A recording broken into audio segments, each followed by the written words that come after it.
প্রিয় ভাই বোনেরা, আসসালামু আলাইকুম। আপনারা সবাই কেমন আছেন? আলহামদুলিল্লাহ, আল্লাহর অশেষ রহমতে আমি ভালো আছি। আমি আজকে মিষ্টি কুমড়া দিয়ে ভর্তা বানাবো।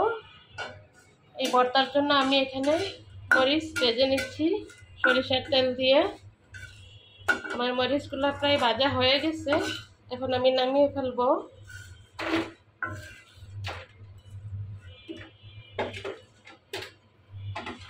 এখানে সাইডে যদি রাখি আমি, মরিচগুলো মচমচা থাকবে।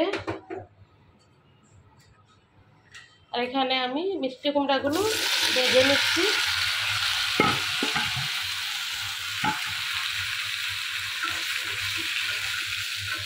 এই ভাজির মাধ্যমে মিষ্টি কুমড়াগুলো সিদ্ধ করে তারপর আমি মরিচ পেঁয়াজ দিয়ে সরিষার তেল দিয়ে ভর্তা বানাবো। এই যে দেখুন, আমার মিষ্টি কুমড়াটা কিন্তু সিদ্ধ হয়ে গেছে। আমি এখন নামিয়ে ফেলবো।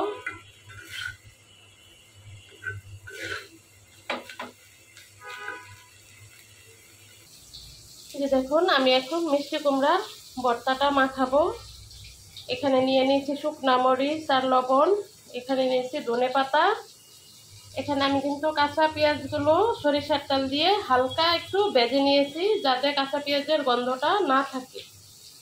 আমি কাঁচা পেঁয়াজ খাই, কিন্তু আমার হাজবেন্ড সেও খায়, বেশি হইলে বলে এত পেঁয়াজ দিছো গন্ধ করে। আমি আবার ভর্তাতে কম পেঁয়াজ হলে খাইতে পারি না, তার জন্য পেঁয়াজ বেশি দিয়েছি, তাই ভেজে দিয়েছি। আর এখানে সরিষার তেল দিয়েছি। এখন আমি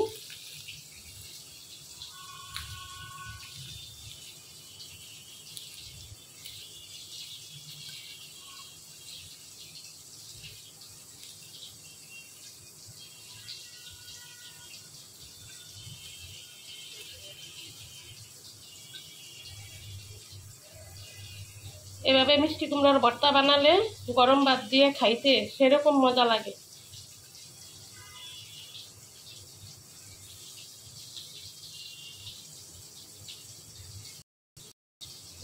পেঁয়াজগুলো মাখা হয়ে গেছে। দেখুন, মিষ্টি কুমড়া কিন্তু একদম বাজার মধ্যেই গলে গেছে।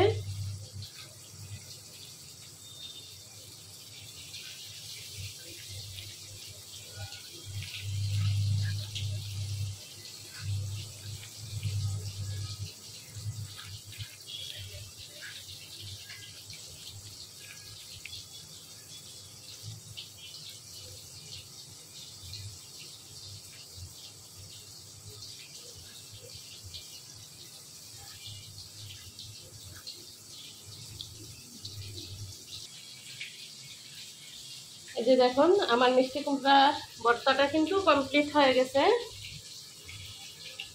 এখন যদি আমি গরম ভাত দিয়ে এই ভর্তা আপনাদের দিই,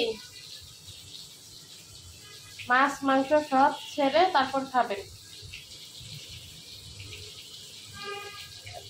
আজকের মতো ভিডিওটা এখানেই শেষ করছি। আসসালামু আলাইকুম।